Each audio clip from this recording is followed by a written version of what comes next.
A todos sean bienvenidos a este tiempo devocional. Buenos días, Señor.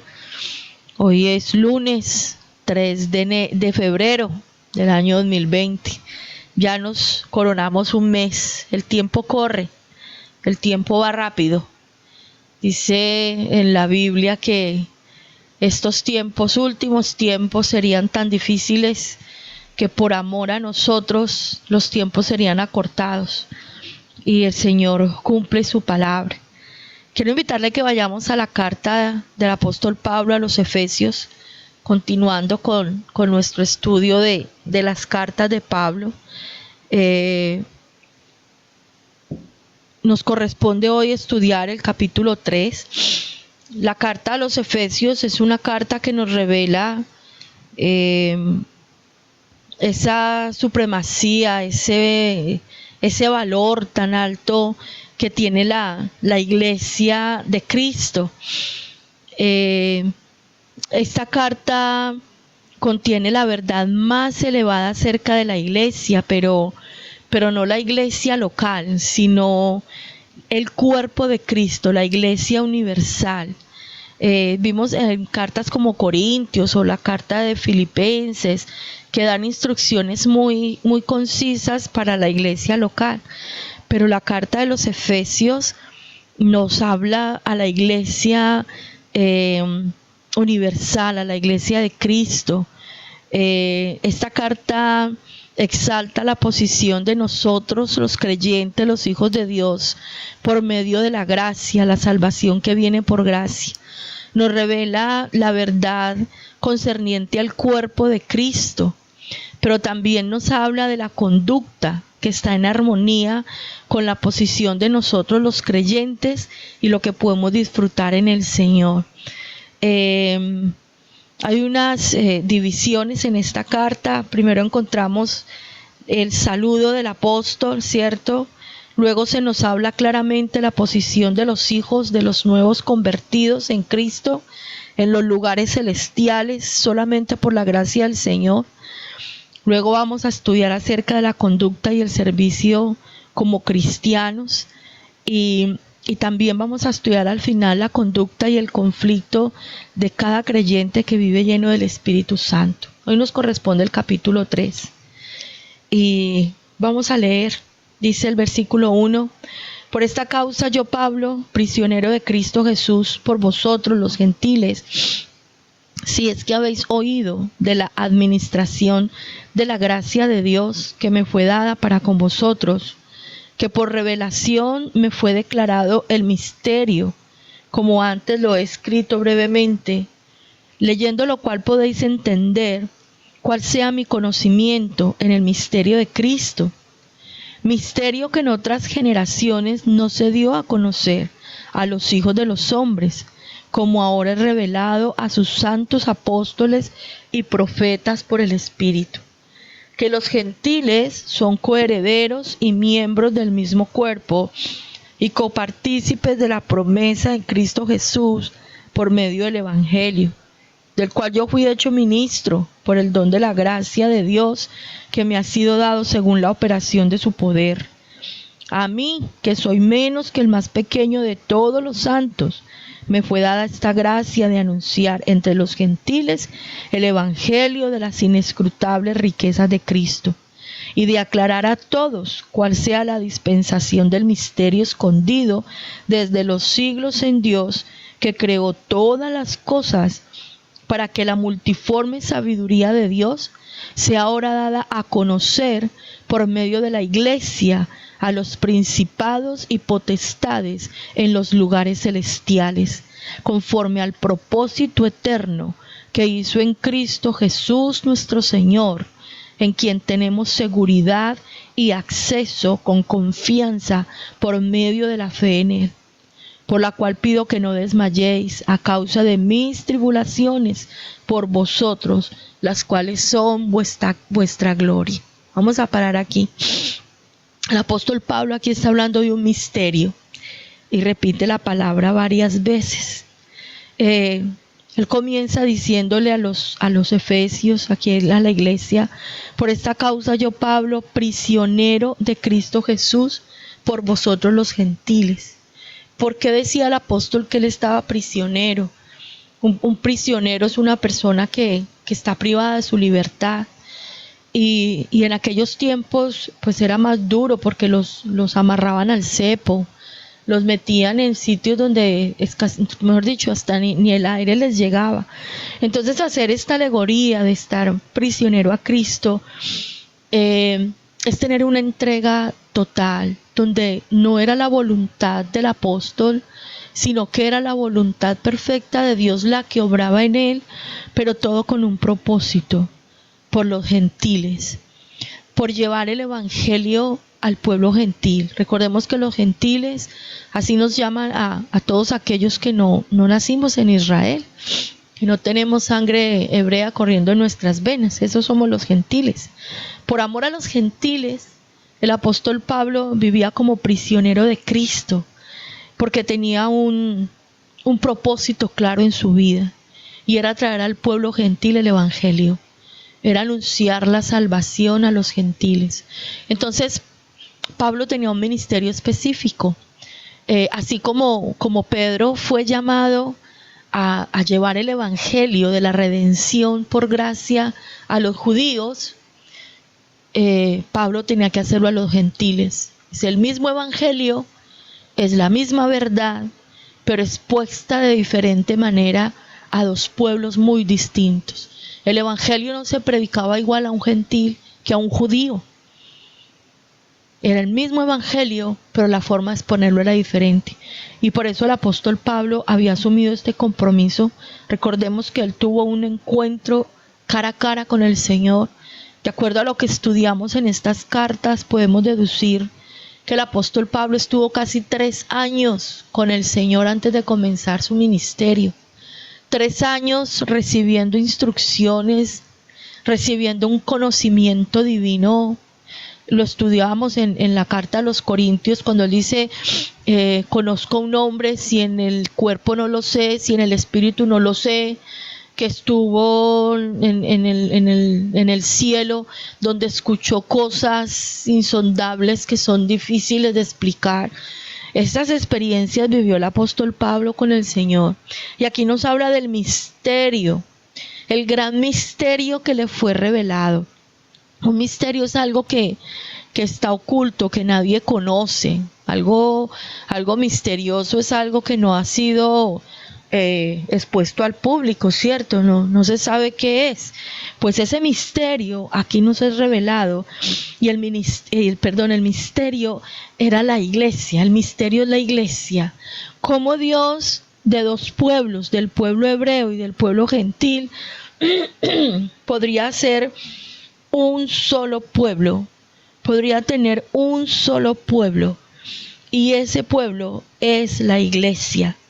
Como del pueblo hebreo y del pueblo gentil, el Padre se hizo un solo pueblo. Esto es algo sobrenatural, porque dice que esto estuvo escondido. Nosotros en el Antiguo Testamento en ninguna parte se habla de la iglesia, no se habla de la iglesia, no fue revelado a nadie, sino que vino esta revelación después de la obra redentora de Cristo. La iglesia es el cuerpo de Cristo.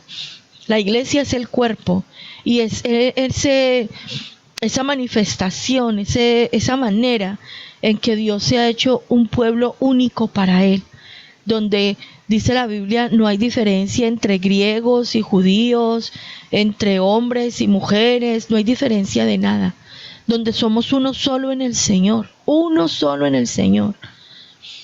Y aquí dice cosas muy tremendas, porque dice que en el versículo 10, que ese misterio nos ha sido revelado, ese misterio que estaba escondido, para que la multiforme sabiduría de Dios sea ahora dada a conocer por medio de la iglesia a los principados y potestades en los lugares celestiales. O sea, la iglesia tiene una función, una tarea espectacular. Cuando el Señor Jesús estuvo con los discípulos y fueron a Cesarea de Filipo, Cesarea de Filipo es un lugar donde en aquellos tiempos muy antiguos, se adoraban a los demonios. Allá vivían unas culturas idólatras en gran manera y sacrificaban incluso seres humanos. Ese lugar es terrible. Le llaman la puerta del infierno. Ese lugar es terrible. Justo ahí al lado nace el río Jordán. Es en las laderas del Monte Hermón. Y de verdad que uno va allá y es impresionante ese sitio. Se llama Cesarea de Filipo. Y en ese lugar, en las puertas del infierno, fue donde el Señor Jesús le dijo a Pedro que sobre esa roca, no sobre Pedro, sobre él que es la roca, se edificaría la iglesia y las puertas del Hades no prevalecería contra ella. Esto es una revelación tremenda para nosotros que somos la iglesia de Cristo. La iglesia tiene autoridad en Cristo sobre principados y potestades en los lugares celestiales. La iglesia tiene el diseño de Cristo, es que es el cuerpo de Cristo. Y las puertas del Hades no prevalecen contra la iglesia. El poder de Cristo obra en la tierra a través de la iglesia, a través de los santos, llenos y dirigidos y controlados por el Espíritu de Dios. Dice el versículo 11, conforme al propósito eterno que hizo en Cristo Jesús nuestro Señor, en quien tenemos seguridad y acceso con confianza por medio de la fe en Él.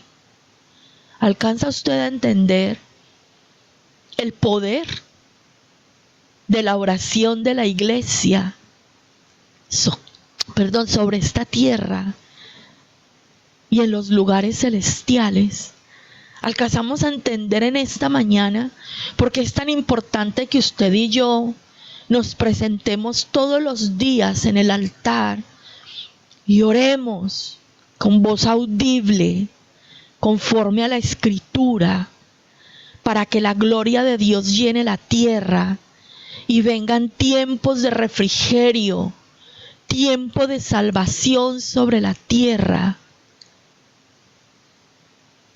y podamos cumplir el propósito para el cual el Señor nos ha establecido. El misterio que fue oculto durante generaciones ha sido revelado, y ese misterio es la conformación de la iglesia de Cristo. Versículo 6, que los gentiles son herederos y miembros del mismo cuerpo y copartícipes de la promesa en Cristo Jesús por medio del Evangelio. Logramos entender por qué la oración, nuestra posición en los lugares celestiales con Cristo, como dice el capítulo 1 de Efesios, es fundamental para el establecimiento del reino de Dios en la tierra, en los corazones de las personas. Es su oración y mi oración, es su actuar y mi actuar, lo que va a frenar el espíritu de maldad que ha sido desatado sobre la tierra. Gran maldad ha sido desatada sobre la tierra. Estamos viviendo tiempos muy difíciles, pero no es para que los cristianos, los hijos de Dios, los redimidos, nos sentemos a llorar.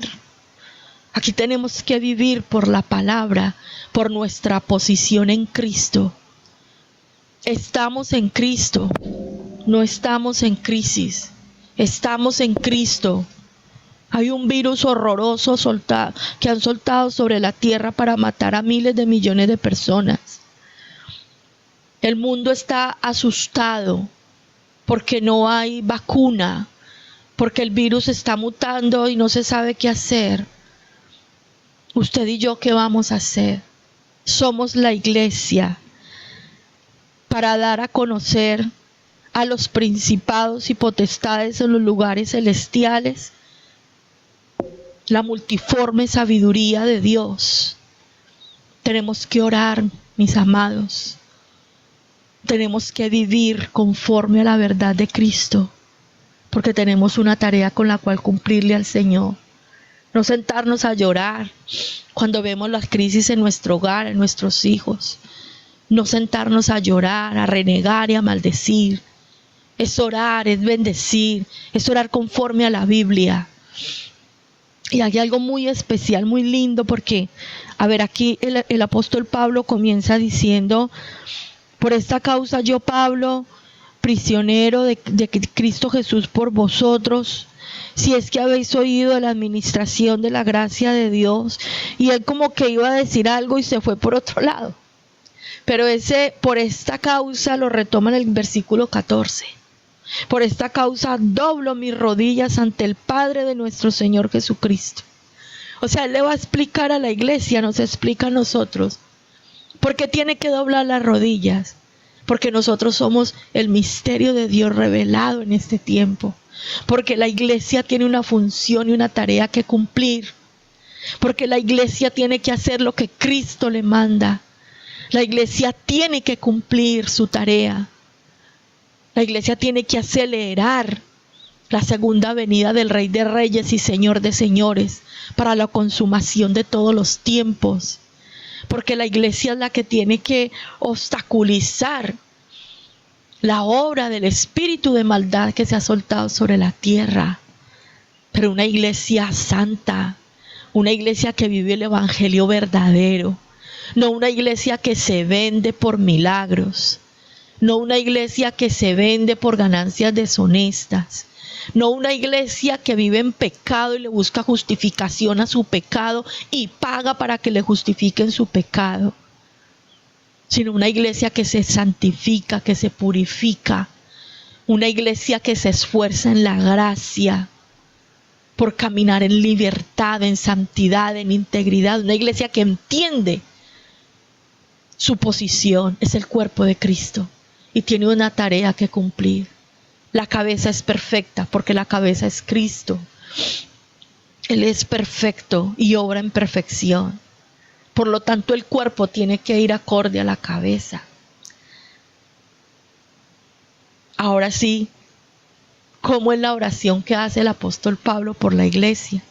Y esta es la oración que usted tiene que hacer por su propia vida, la oración que tengo que hacer por mí, y la oración que tengo que hacer por mis hijos, y la oración que usted y yo vamos a hacer por los discípulos, y la oración que vamos a hacer por nuestra familia.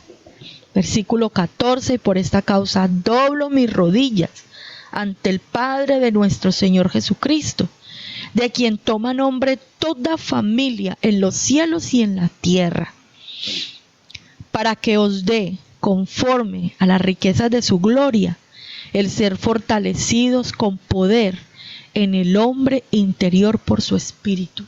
Primera petición. Para que nos dé conforme a las riquezas de su gloria. Siempre hemos pedido conforme a las riquezas de su gloria la platica que necesitamos. Mi Dios suplirá todo lo que os falta conforme a sus riquezas en gloria, y nosotros hemos resumido esas riquezas de gloria a dinerito. Pero esto es espectacular. La primera petición: Señor, conforme a tus riquezas en gloria, fortaléceme en mi hombre interior con el poder de tu espíritu. Fortaléceme en mi hombre interior con el poder de tu espíritu. ¿Por qué fortalecernos? Porque somos débiles, porque tenemos luchas, porque tenemos que estar firmes a pesar de lo que se venga. Y hay pruebas duras, y hay ataques del enemigo duros contra nosotros. Y nosotros tenemos que estar fortalecidos en nuestro ser interior. Esa petición la tenemos que hacer. Padre, yo te pido que conforme a las riquezas de tu gloria, me fortalezcas en el hombre interior con el poder de tu espíritu. Versículo 17. Para que habite Cristo por la fe en vuestros corazones, a fin de que arraigados y cimentados en amor. Aquí está la segunda petición. Que habite Cristo por fe en mi corazón. Que habite Cristo por fe en el corazón de mi esposo, en el corazón de mi esposa. Que habite Cristo por fe en el corazón de mis hijos. Que habite Cristo por fe en los miembros de la iglesia. Que habite Cristo por fe en la vida de mis hermanos, de mi familia, en mis amigos que me rodean. Tercera petición, que nosotros, arraigados y cimentados en amor, seamos plenamente capaces de comprender con todos los santos. Y aquí está hablando de unidad y está hablando del amor. Señor, que nosotros estemos arraigados y cimentados en amor. ¿Por qué en amor? Porque el amor cubre multitud de faltas. Porque si nosotros no vivimos en amor y hacemos todo con amor al Señor y a los demás, no vamos a poder cumplir el propósito. El Señor Jesús no se bajó de la cruz por amor a nosotros. Y vino a esta tierra y se hizo hombre y sufrió lo que sufrió por amor a nosotros. El mayor ejemplo de amor lo tenemos en Cristo. Que nos amemos los unos a los otros como Él nos ha amado. Porque el amor cubrirá multitud de errores, multitud de faltas. Porque el amor es el vínculo perfecto, dice la Biblia. Entonces, Señor, yo vengo a orar para que yo esté arraigado y cimentado en amor. Para que tenga la capacidad con todos mis hermanos, con todos los santos, de comprender la anchura, la longitud, la profundidad, la altura, y conocer el amor de Cristo que excede a todo conocimiento. Señor, que estemos en unidad. Señor, que haya unidad en mi matrimonio, que mi esposo y yo unidos, Señor, seamos capaces de conocerte. Que en la iglesia, Señor, en la unidad con mis pastores, con los ancianos, con mis hermanos en la fe, seamos uno solo, Señor, capaces de comprender la altura, la anchura, la profundidad, la longitud de quién eres tú, de tu gloria, Señor. La plenitud gloriosa de Cristo en nosotros, Señor. Que mis hijos puedan vivir esta unidad. Que en mi casa, Señor, esto lo podamos vivir. Que juntos podamos conocerte en la unidad. ¿Quién eres tú en nosotros y quiénes somos nosotros en ti, Señor? Que seamos plenamente capaces de conocer el amor de Cristo, que excede a todo conocimiento. Que mis hijos, Señor, tengan la capacidad de conocer el amor de Cristo, que está por encima de todo. Que la iglesia conozca el amor de Cristo, pero siempre en la unidad del Espíritu, y que seamos llenos de toda la plenitud de Dios. La plenitud de la deidad habita en Jesús. Estamos completos en Él, dice otra porción de la palabra de la Escritura. Vaya forma tan espectacular de orar, ¿cierto? A veces llegamos a la presencia del Señor y no sabemos qué decir, no sabemos cómo orar. Y hacemos unas oraciones que el Señor por misericordia las escucha, porque conoce la intención del corazón, ¿cierto? Pero qué bueno que nosotros oremos conforme a la revelación divina y que seamos sabios a la hora de orar y de pedir.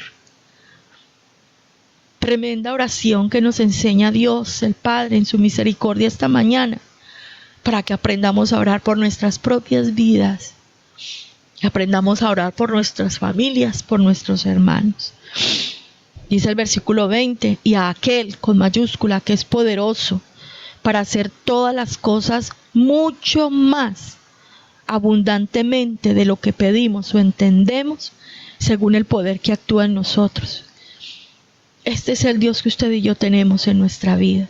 Él es poderoso para hacer todas las cosas mucho más abundantemente de lo que usted y yo podemos entender o pedir. ¿Qué hemos de pedir como conviene? No lo sabemos, pero el Espíritu intercede por nosotros con gemidos indecibles. Dice la Escritura en Romanos. A aquel que es poderoso para hacer todas las cosas mucho más abundantemente. Nos quedamos cortos frente al poder y la grandeza del Dios que nosotros tenemos, nos quedamos cortos. Estamos pasando tiempos que nos han traído aflicción porque tenemos miembros de la iglesia enfrentando unos diagnósticos de salud terribles y nos ha afectado. Pero nosotros no nos podemos quedar llorando esa enfermedad. Somos la iglesia de Cristo. Estamos sentados en lugares celestiales. Y las puertas del Hades no prevalecerán contra nosotros. Tenemos que asumir nuestra posición. Y nos tenemos que levantar. Y tenemos que creerle al Señor. Que si un miembro de la iglesia parte de esta tierra a la presencia del Padre, es porque el Padre le ha llamado a su presencia. No porque el diablo vino a estorbar y a hacer daño, sino porque sea el tiempo en que el Señor nos llame, porque a todos nos llamará algún día, pero no por un azote del diablo, sino porque sea el momento que el Señor tiene para nosotros. Y así con las luchas que tenemos en nuestra vida, ese poder que actúa en nosotros, ese poder que nos ha sido dado por su Espíritu, a aquel que hace esas cosas sobrenaturales, dice el versículo 21, a Él sea la gloria en la iglesia, en Cristo Jesús, por todas las edades, por los siglos de los siglos, amén, porque Él es el que actúa. Nosotros somos solo instrumentos, solo somos instrumentos, Él es el que actúa. Aquí el único indispensable es el Espíritu Santo, que falten todos, pero que no falte Él. No ponga su esperanza en la oración de su pastor. No ponga su esperanza en la oración de su consiervo. Levante su corazón y presénteselo al Señor. Él es el que hace la obra. Él es el que transforma, Él es el que cambia. Él es el que hace nuevas todas las cosas. Él es el que responde a nuestras vidas. Démosle gracias al Señor en esta mañana. Que en su soberanía y en su gracia nos permite ser parte de la iglesia de Cristo. Démosle gracias al Señor que ya reveló el misterio. Y ese misterio somos todos nosotros, la iglesia universal. Padre, damos gracias, porque de dos pueblos hiciste uno solo. No hay diferencia entre nosotros en Cristo Jesús, ni de nacionalidades, ni colores de piel, ni posiciones sociales. No hay diferencia entre hombre y mujer. Somos lo mismo en Cristo Jesús, amados, perdonados, liberados de la esclavitud del pecado, Dios, regenerados por la obra de tu Espíritu en nosotros, sentados en lugares celestiales con Cristo. Padre, gracias. Gracias porque ya no vivimos derrotados, Señor, ni en angustias. Tenemos una posición muy alta. Tenemos una hermosa posición en Cristo. Te damos gracias, Padre, por lo que estás obrando en nosotros. Y queremos orar conforme dice esta palabra, Señor. Aprender a orar de esta manera para cumplir el propósito que tú nos has entregado, Señor. Hoy tenemos seguridad y confianza para venir a ti por medio de la fe, porque sabemos que tú nos oyes, que tú nos respondes, Señor. Hoy sabemos, Padre, y entendemos porque lo dice tu palabra, que tú nos has puesto aquí para que la multiforme sabiduría tuya, Padre eterno, sea dada a conocer a los principados y potestades en los lugares celestiales, donde tú nos has sentado, Señor. Y nosotros hoy, por esta causa, por esta revelación tan sublime, Señor, por esta tarea tan sobrenatural que tú nos has entregado como el apóstol, Señor, doblamos nuestras rodillas delante de tu presencia, Padre. Doblamos nuestras rodillas y te pedimos, oh Dios, conforme a las riquezas de tu gloria, fortalécenos en nuestro hombre interior por el poder de tu Espíritu, Señor. Fortalécenos para estar firmes en los momentos difíciles, en los momentos de prueba. Fortalécenos, Señor, para resistir la tentación. Fortalécenos en nuestro hombre interior por el poder de tu Espíritu, para no sucumbir, Señor, a lo que el diablo, a lo que el mundo expone delante de nuestros ojos, buscando seducir nuestro corazón. Fortalécenos por el poder de tu Espíritu.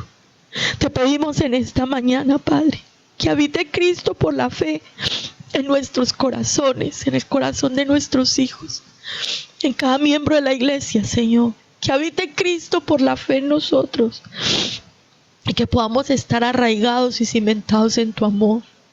Guárdanos, Señor, de hacer las cosas por vanagloria. Guárdanos, Señor, de vivir en nuestro propio pensamiento. Ayúdanos a vivir arraigados y cimentados en el amor, que es el vínculo perfecto, lo dice tu palabra, Señor.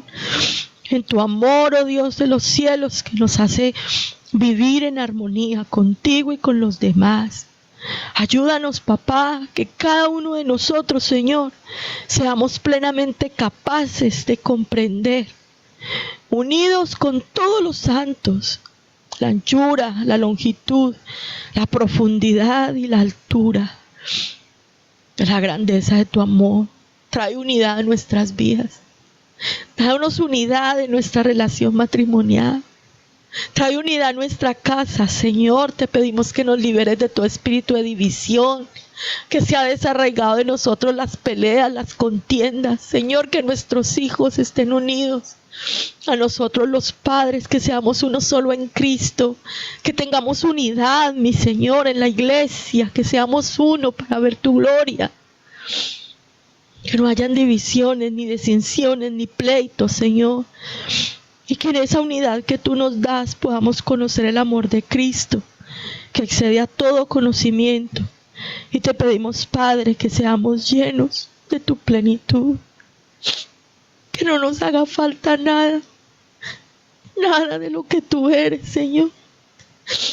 Porque dice tu palabra que la plenitud de la deidad habita en Cristo. Y por eso estamos completos en ti. Que tu plenitud nos inunde. Y nosotros te damos la gloria, porque tú eres, mi Señor, el que obra de una manera tan extraordinaria que nosotros no podemos entender, Señor. Tú eres el que hace todas estas cosas de una forma más abundante de lo que podamos pedir o entender, por el poder de tu Espíritu que actúa en nosotros.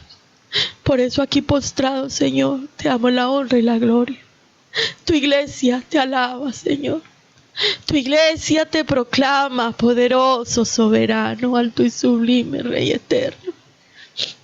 Te adoramos, Cristo Jesús. Tú eres nuestra cabeza. Te bendecimos. Tú eres el Señor, digno de adoración. Gracias por enseñarnos tu palabra. Gracias por revelarnos tu amor. Gracias, Señor, por estar con nosotros. Ayúdanos a vivir esta verdad para caminar en libertad. En tu nombre, Señor, seguimos en tu presencia.